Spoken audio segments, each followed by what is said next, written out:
오늘은 새해 네 번째 주일입니다. 오늘 본문에 등장하는 솔로몬과 스바 여왕 사이에는 많은 사랑의 에피소드들이 전해져 나옵니다. 그래서 그런 에피소드를 통하여 책도 만들어지고 영화도 만들어지고, 그래서 저는 오늘 말씀을 전하면서 그런 스바 여왕과 솔로몬 사이의 에피소드보다는 오직 하나님의 말씀에 집중해서 하나님의 말씀이 전하는 그 뜻이 무엇인지를 우리 성도님들과 나누고자 합니다. 스바 여왕이 솔로몬 왕을 방문한 이유는 무엇입니까? 두 가지 이유 때문에 방문했습니다. 하나는 무역 분쟁을 해결하기 위해서 방문했습니다. 아라비아의 스바 여왕은 오직 무역으로 먹고 사는 나라였습니다. 그러나 솔로몬이 나라가 융성하자 에시온 개비를 중심으로 굉장히 많은 무역이 활성화되었습니다. 당연히 솔로몬의 무역과 스바 여왕의 무역이 충돌하게 되었고, 이걸 해결하지 않으면 두 나라가 서로 피해를 입게 되는 거예요. 그래서 스바 여왕은 그 먼 거리를 찾아와서 이 솔로몬 왕과 지금 충돌하고 있는 무역 분쟁을 해결해야지 두 나라가 무역으로 충돌하지 않고 함께 세워질 수가 있는 것입니다. 또 하나는 솔로몬의 그 소문으로만 들었던 그 명성과 지혜가 얼마나 대단한지 그 수준을 스바 여왕은 확인하고 싶었던 것이죠. 당시에 이 지혜의 대결은, 동방에서 이 지혜의 대결은 국가의 학문의 수준이 얼마인지 이걸 저울질하는 굉장히 중요한 국가의 자존심이 걸린 문제입니다. 그래서 스바 여왕도 아라비아의 많은 지혜를 가지고 와서 이 솔로몬이 가지고 있는 지혜를 대결하면서 이 아라비아에 있는 국가의 수준이 더 높은지, 이 솔로몬의 이 이스라엘이 더 수준이 높은지 이 학문의 대결을 벌이는 것입니다. 당시에 강대국이 되려면 경제력, 돈만 많아서 되는 것이 아니라 이 학문의 수준이 함께 높아야지만이 이 강대국으로서 대접을 받을 수 있었기 때문에 이 스바 여왕은 무역 분쟁을 해결하는 이 경제적인 문제와 또한 지혜의 대결을 통하여 학문의 수준이 얼마나 높은지를 통하여 당시에 누가 더 강대국인지 가름하고 싶었던 것이 스바 여왕의 마음이었습니다. 사실 스바 여왕이 솔로몬을 찾아왔기에 이 무역 분쟁도 해결이 잘 되고 또 지혜의 대결도 잘 마무리되어서 두 국가 간에 서로 윈윈이 되었음을 우리들은 잘 알 수 있습니다. 그러나 저는 오늘 말씀을 통하여 이 스바 여왕이 솔로몬을 방문해서 단지 이 무역 분쟁을 해결하고 학문의 수준을 측정하는 것으로 끝나는 것이 아니라 그 안에 담긴 하나님의 메시지가 뭐냐 이거죠. 하나님이 우리들에게 전하는 영적인 지혜가 뭐냐, 이걸 깨닫고 우리들의 삶에 적용해 볼 수 있는 은혜의 시간이 될 수 있기를 간절히 소망합니다. 그래서 오늘 우리가 본문을 살펴보면 1절에 스바 여왕이 솔로몬 왕을 방문하여 지혜의 대결을 요청하고 있는 것이죠. 1절에 솔로몬의 명성을 듣고 와서 어려운 질문으로 솔로몬을 시험하고 있는 것이죠. 지혜의 대결이 시작이 되었습니다. 근데 우리가 먼저 1절을 보면 솔로몬의 명성은 무엇입니까? 자신이 잘나서 난 명성이 아니고 열왕기상 10장 1절에 보면 솔로몬의 명성은 여호와의 이름으로 말미암은 것입니다. 하나님이 주신 것이죠. 그래서 우리가 솔로몬처럼 혹시 내 이름을 내고 싶다면 내 자신의 것이 아니라 하나님의 이름으로, 여호와의 이름으로 준 명성이 될 수 있기를 간절히 소망합니다. 또한 다시 오늘 1절로 돌아오면 이 어려운 질문은 무엇입니까? 1절에서 어려운 질문은, 이 어려운 질문이라는 것은 당시 지혜의 대결에서 추상적인 대결이 아니라 인생에 어려운 매듭들이 있어요. 풀리지 않는 매듭들이 있어요. 그래서 히브리어 원어를 보면 이 어려운 질문이라는 것은 인생에 이게 묶여있는, 그래서 풀리지 않는 그 매듭을 푸는 것이 어려운 질문인 거예요. 그래서 이렇게 스바 여왕은 솔로몬에게 나와서 오늘 1절에 보면 스바 여왕도 만만치가 않죠. 자기 마음에 있는 것을 다 말하고 있다고 합니다. 이제 스바 여왕도 굉장히 담대하고 솔로몬 앞에서 위축되지 않고 자기 할 말 다 하면서 이 지혜의 대결을 벌이고 있는 것이죠. 처음에 보면 호각지세입니다.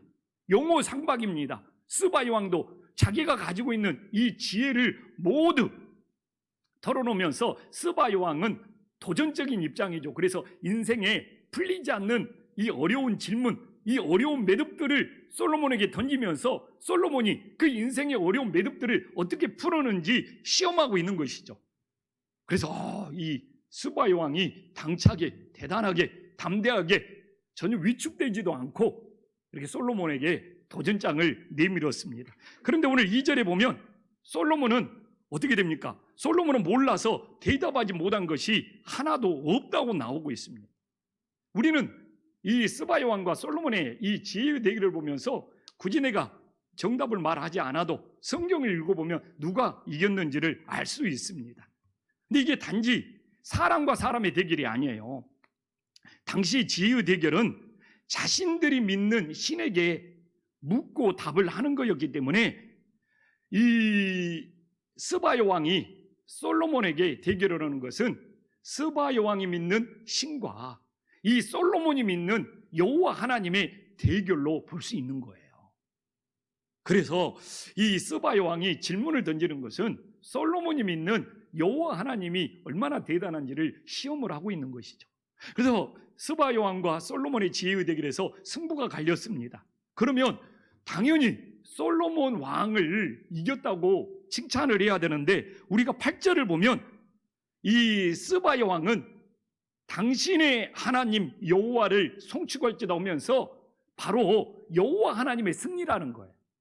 그래서 스바 여왕은 이걸 솔로몬 단지 사람이 이긴 것이 아니라 솔로몬이 믿는 당신의 하나님 여호와가 승리했고 그 여호와가 영광받고 그 여호와가 송축을 받아야 된다고 이렇게 우리들에게 전해주고 있는 것이죠.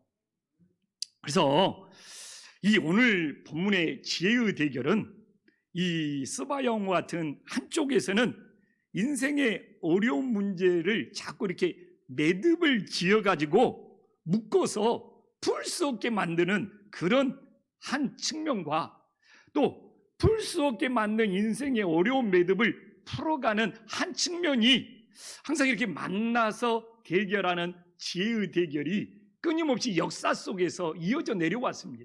지금도 이렇게 지혜의 대결을 보면 한쪽은 풀 수 없게 어려운 문제를 막 그렇게 매듭으로 막 묶어서 해결하지 못하게 만들고 한쪽은 그 어려운 매듭을 이렇게 풀어서 해결하는 이 양측이 끊임없이 만나서 지혜의 대결을 벌이고 있다는 것이죠.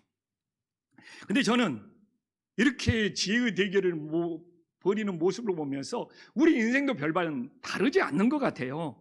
우리 인생도 살아가면은 자꾸 어려운 매듭처럼 풀리지 않는 그런 어떤 인생의 모습이 있고 또 어떤 인생의 어려운 매듭들이 문제가 해결되고 풀려서 평안이 오는 그런 인생들이 있더라고요.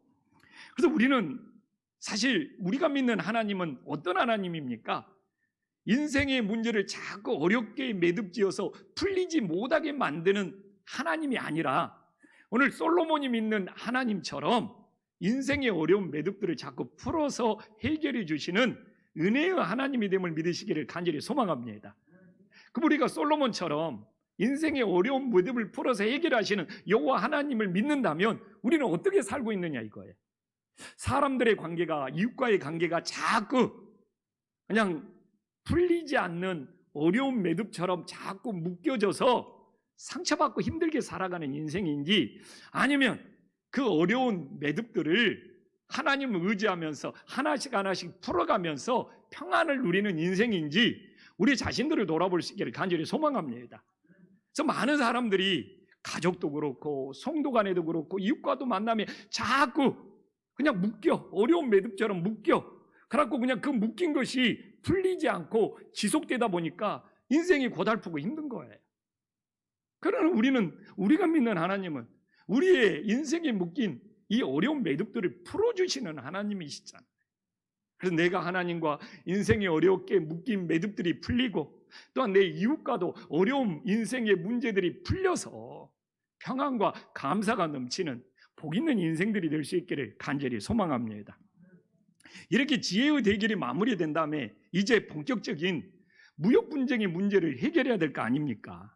그래서 솔로몬은 이 엄청난 어떻게 보면 명성이 있었지 않습니까? 그래서 3절과 4절에 보면 스바 여왕이 그것이 진짜인지 꼼꼼히 다 살펴봅니다.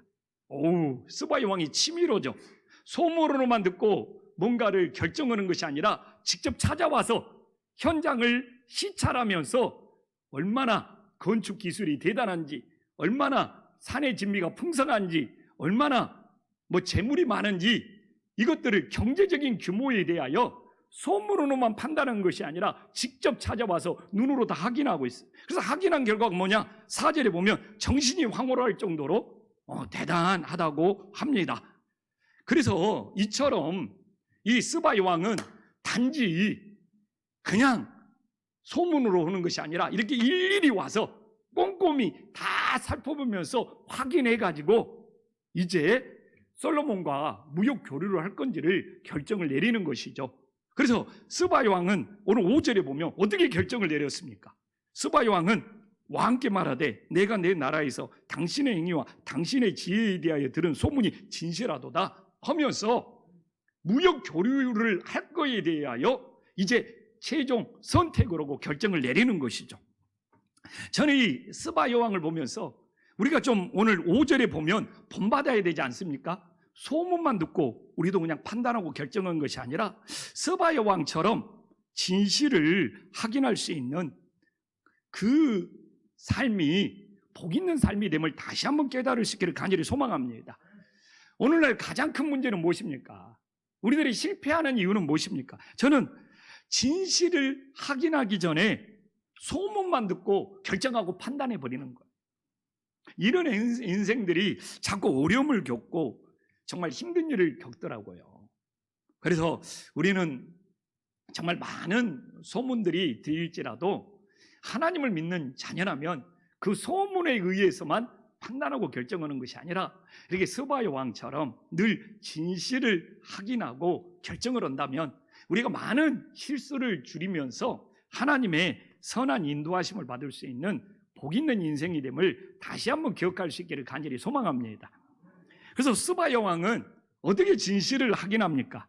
오늘 6절에 보면 말로는 믿지 않아. 내가 그 말들을 믿지. 스바이 왕이 굉장히 치밀하래. 말로는, 소문으로는, 누가 말하는 것으로는 믿지 않아. 그러면서 뭡니까? 와서 본즉 당신의 지혜가 크다. 직접 확인한 다음에 최종 결정을 내리는 스바이 왕의 모습을 보여주는 것이죠. 그래서 솔로몬에 대해서 어떤 소문, 어떤 말을 들었을지라도 오늘 말 가지고는 믿지 않는다고 그러잖아요. 직접 와서 보고 그 사실을 확인한 다음에 이렇게 인정하는 이 스바이 왕의 모습을 우리들에게 보여주고 있는 것이죠.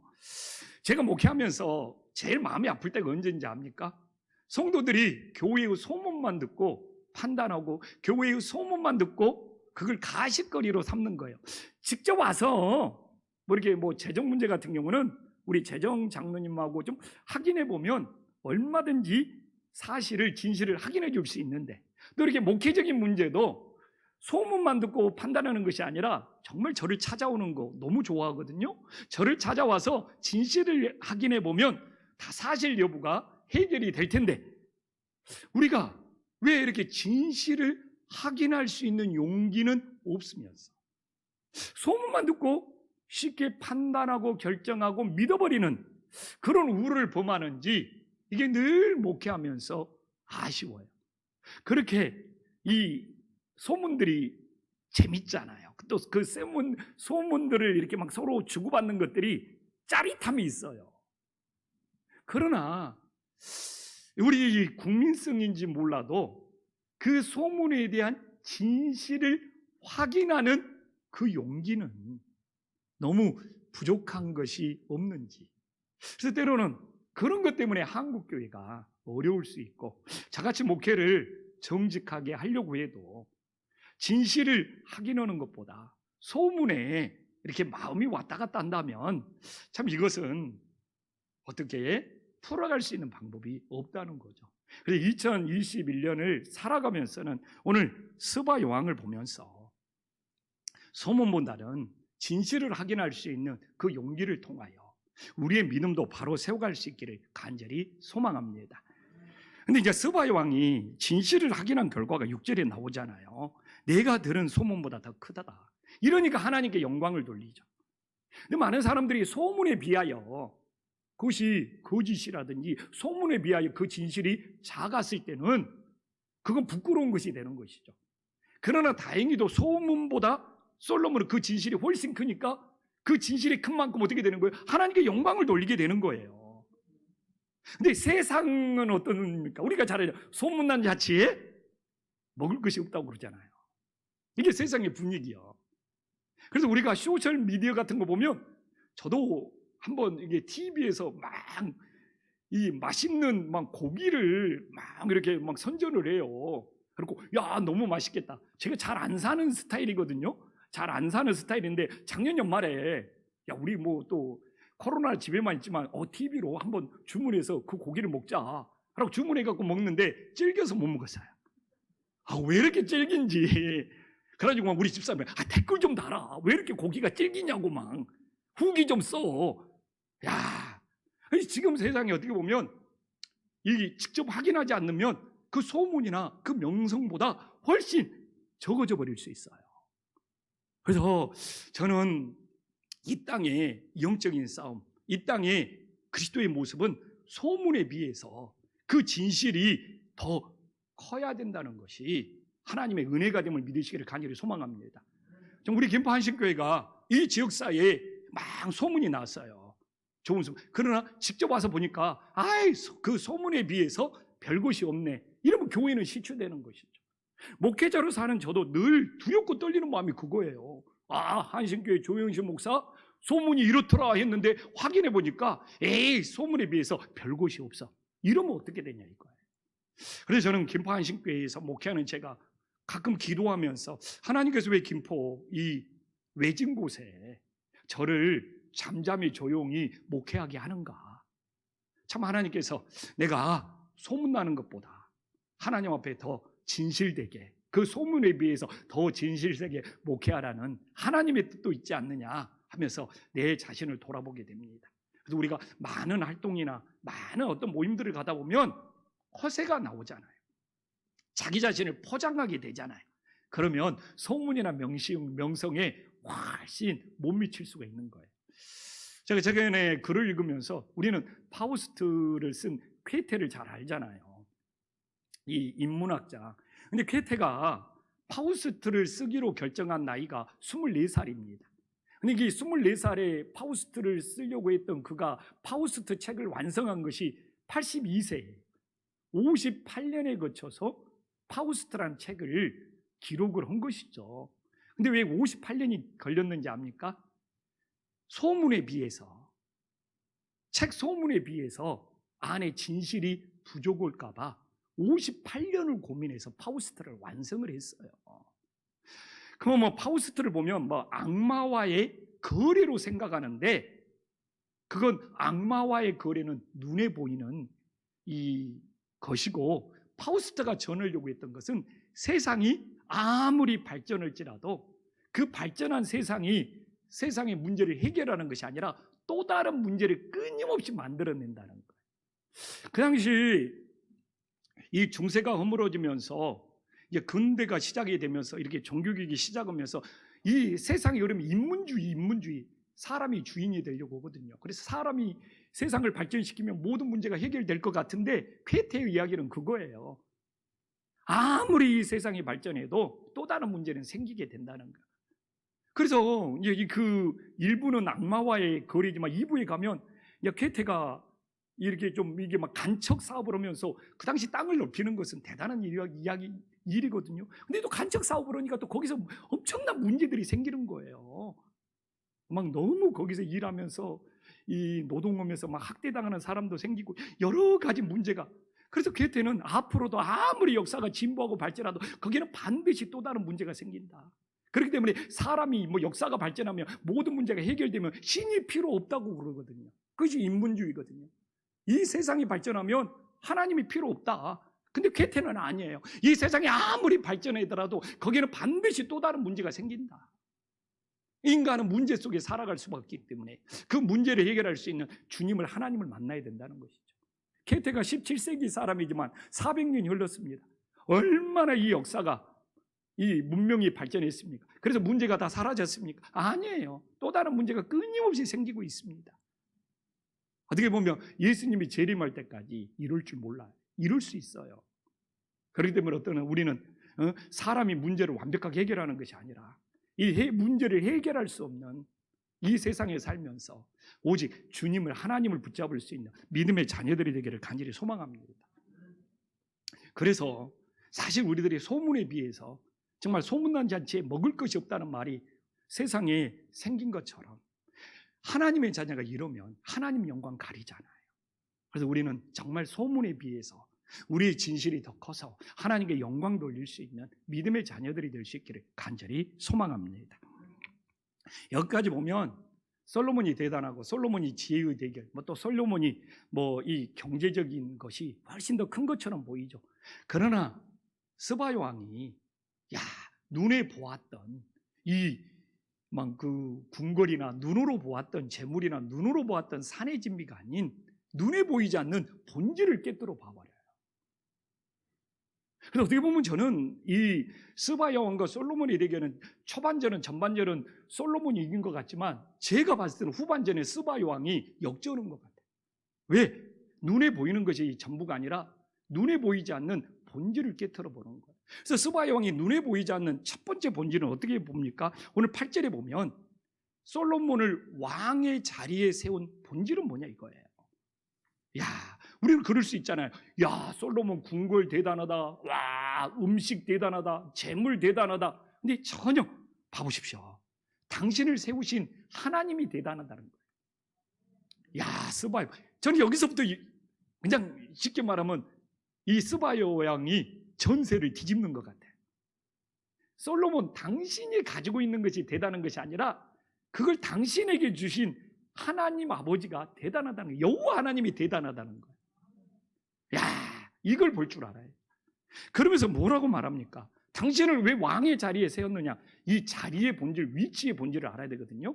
오늘 8절을 다시 보면 누구를? 여호와를 위하여 섬기라는 거잖아요. 이게 왕이라는 자리를 준 본질이지 않습니까? 오직 여호와를 섬겨라. 하나님이 우리에게 위치를 주신 이유, 하나님이 우리를 자리를 주신 이유, 그 직분의 자리를 가지고 누구를 섬겨요? 오직 여호와 하나님을 섬기라는 주님의 뜻이 있다는 것입니다. 오늘날도 똑같지 않습니까? 하나님이 성도들에게 직분을 주신 이유는 무엇입니까? 오직 하나님을 섬기라는 거예요. 근데 우리가 하나님이 우리에게 주신 직분의 자리, 직분의 위치를 망각하면 타락의 길로 가더라고요. 아담과 하와가 하나님이 주신 자리, 하나님이 주신 위치가 있었는데 그 자리를 벗어나서 하나님 자리로 올라가려고 선악과를 따먹잖아요. 이게 죄의 시작이죠. 우리가 하나님의 자리를 탐내는 것이 죄악의 시작이죠. 그래서 많은 분들이 신앙생활하면서 왜 힘들어합니까? 하나님이 직분을 주신 자리, 하나님을 섬기라는 거잖아요. 오늘날 이 코로나 때문에 사실 저도 기도하지 않고 중심 잡지 않으면 머리가 너무 아파요. 앞으로 교회들이 어떻게 될 건가? 정말 성도들이 다시 다 돌아올 수 있는, 머리가 너무 아파요. 그러나 하나님이 나에게 목사의 자리를 주신 이유는 무엇입니까? 오직 하나님을 섬기라는 거예요. 그래서 그냥 코로나 때문에 앞으로 어떻게 될 건가 근심과 염려로 머리가 아픈 것이 아니라 날마다 하나님이 나에게 목사의 자리를 주신 이유는 오직 하나님을 섬기라는 것이다. 정말 이 본분에, 이 본질에 충실하려고 해요. 그러지 않으면 이 코로나의 터널을 통과할 수가 없더라고요. 우리 성도님들도 교회에서 왜 머리가 복잡합니까? 정말 우리 교회 다니면서 머리가 복잡하다는 것은 본인의 자리, 본인의 위치를 혹시 망각하지는 않습니까? 하나님이 우리들에게 직분의 자리를 주시는 것은 오직 하나님을 섬기라는, 이 스바야 왕이 솔로몬에게 당신의 왕의 자리가 오직 하나님을 섬기라는 이 보이지 않는 이 자리의 본질을 보고 있다는 것을 우리도 결코 놓치지 않기를 간절히 소망합니다. 또한 스바야 왕이 눈에 보이지 않는 본질을 또 보고 있죠. 8절에 봐보십시다. 당신을 세워 그들의 왕으로 삼아 뭐라고 합니까? 정의와 공의를 행하게 하셨다. 이게 행함의 본질이죠. 이게 사람은 자기 자리, 자기 위치의 본질이 있다면 또 하나는 그 위치, 자리를 가지고 행하는 행함의 본질이 있어야 되지 않습니까? 근데 그 행함은 어떻게 해야 되냐? 정의와 공의예요. 정의는 뭡니까? 이 법을 바르게 지키는 것이 정의고, 공의는 무엇입니까? 법으로 바르게 판결하는 것이, 법으로 공정하게 판결하는 것이 공의죠. 근데 솔로몬은 신정국가지 않습니까? 하나님이 통치하지 않습니까? 그렇기 때문에 하나님의 정의는 뭐예요? 하나님의 말씀으로 바르게 행하고 하나님의 말씀으로 바르게 지키는 것이 정의죠. 또한 공의는 뭡니까? 하나님의 말씀으로 공평하게 판결하는 것이 공의죠. 그래서 하나님께서 이렇게 이 정의와 공의를 행하며 8절에 어떻게 나옵니까? 당신의 하나님이 이스라엘을 사랑하사 어떻게 한다고요? 영원히 경고하게 하신다. 그래서 우리가 하나님의 말씀으로 바르게 지키고 하나님의 말씀으로 바르게 공평하게 판결하는 공의가 있으면 하나님이 경고하게 세워주는 것이죠. 근데 모든 나라가 똑같습니다. 우리 대한민국도 똑같습니다. 우리 대한민국도요, 이 정의와 공의가 바로 서면 우리나라가 견고하게 세워지는 것이죠. 우리나라 법대로 모든 국민들이 바르게 지키고 또한 공의대로 이 법을 가지고 차별 없이 공평하게 판결한다면 우리나라가 견고하게 세워지겠죠. 그러나 우리나라가 흔들리는 이유는 뭐겠습니까? 이 법을 위에서부터 바르게 지키지 않고 또한 공의로 공평하게 모든 걸 판결하지 않으면 우리나라는 견고하게 세워질 수가 없는 것이죠. 흔들릴 수밖에 없는 것이죠. 그래서 저는 이 행함의 본질, 저는 우리 김포한신교회가 하나님의 말씀을 바르게 지키는 정의와 하나님의 말씀으로 공평하게 판결하는 이 공의가 함께 세워질 때 하나님께서 우리 교회를 견고하게 세워지고 우리 가정을 견고하게 세워지는 놀라운 은혜가 있기를 간절히 소망합니다. 이제 마지막으로 제일 중요한 본질을 하나 다루면서 마무리할게요. 사실 먼저 봐야 되는데 중요하기 때문에 제가 제일 마지막으로 뺐습니다. 이 스바야 왕이 보는 이 복의 본질은, 진짜 복의 본질은 무엇입니까? 우리가 7절 말씀 다 함께 한번 읽어보겠습니다. 시작. 복되도다 당신의 사람들이여, 복되도다 당신의 이 신하들이여, 항상 당신 앞에 서서 당신의 지혜를 들으며. 놀랍지 않습니까? 저는 스바야 왕이 완전히 이 전세를 역전한 거예요. 우리는 야, 솔로몬의 궁궐이 대단하다. 와, 솔로몬의 먹는 음식들이 대단하다. 야, 솔로몬의 재물이 대단하다. 이러지 않지 않습니까? 이걸 복이라고 말하지 않지 않습니까? 우리가 바라보는 복은 뭡니까? 막 교회 건물이 대단하고 교회 시설이 대단하고 막 장비가 이 땅에 우리가 바라보는 복은 막 으리으리한 집에 살고 으리으리한 자동차를 타고 다니고 이런 것들이 복의 본질입니까? 스바야 왕 봐보십시오. 다 봤어요.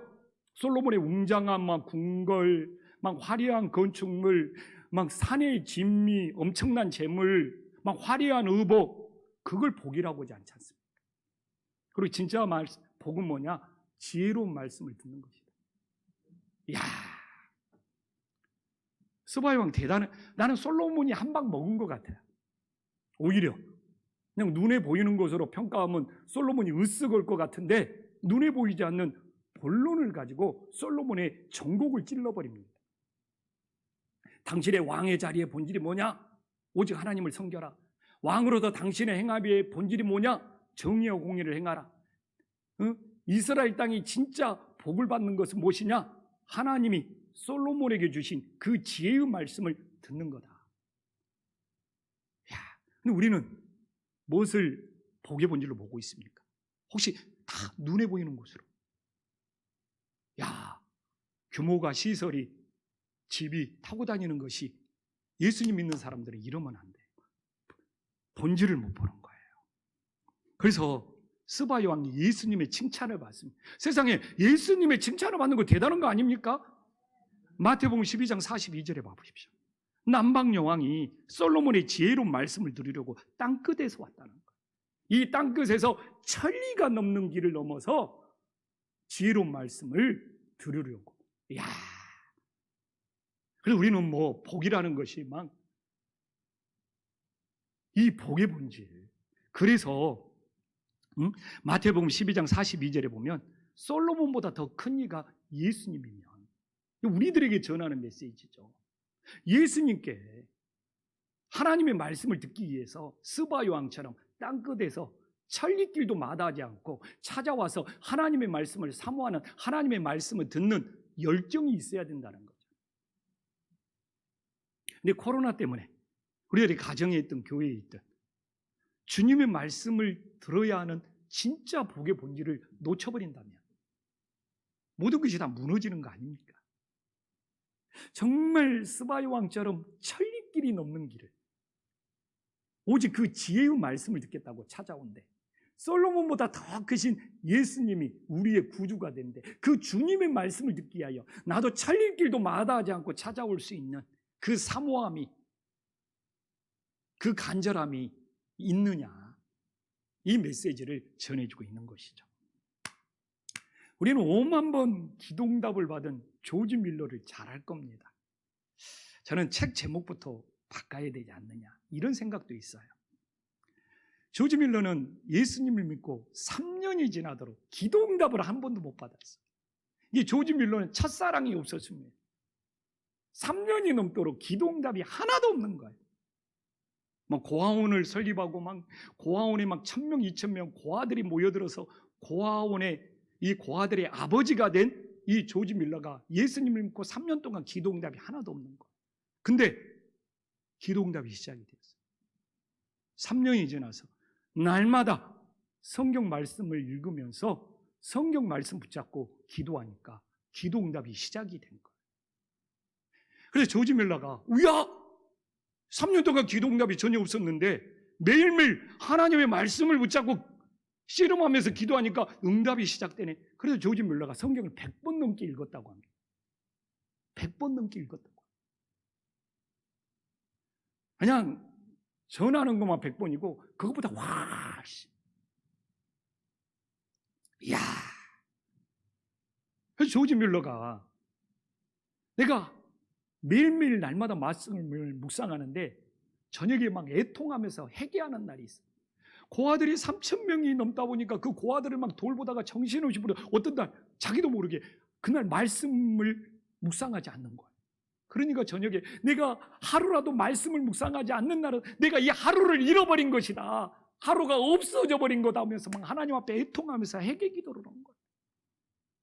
이게 조지 밀러가 남긴 유명한 말이에요. 내가 하루라도 하나님의 말씀을 붙잡지 않으면 그 하루는 내 인생이 없어져 버린 것이다. 사라져 버리는 것이다. 참 저는 조지 밀러를 보면서 3년 동안 기도응답이 한 번도 없다가 하나님 말씀을 붙잡고 기도하니까 하나님의 응답이 5만 번이 넘도록. 그래서 우리는 책을 읽어서 알잖아요. 고아들이 수천 명 되는데 내일 먹을 음식이 없어. 조지 밀러가 아침에 새벽에 일어나서는 일은 뭡니까? 성경 말씀을 읽고 있어요. 성경 말씀이 있잖아요. 과부와 고아들의 아버지, 그들을 돌보시는 하나님, 그 말씀 붙잡고 기도하니까 갑자기 아침 식사 시간에 막 수십 대 차들이 들어오는 거예요. 우유차가 들어오고 막 빵집 차들이 들어오고. 왜? 배달하기로 했는데, 납품하기로 했는데 다 사고가 생겨서 막 폭설이 쏟아져서 배달을 못하게 되어가지고 이걸 해결해야 될 거 아니에요. 그래서 조지 밀러 고아원이 생각나서 다.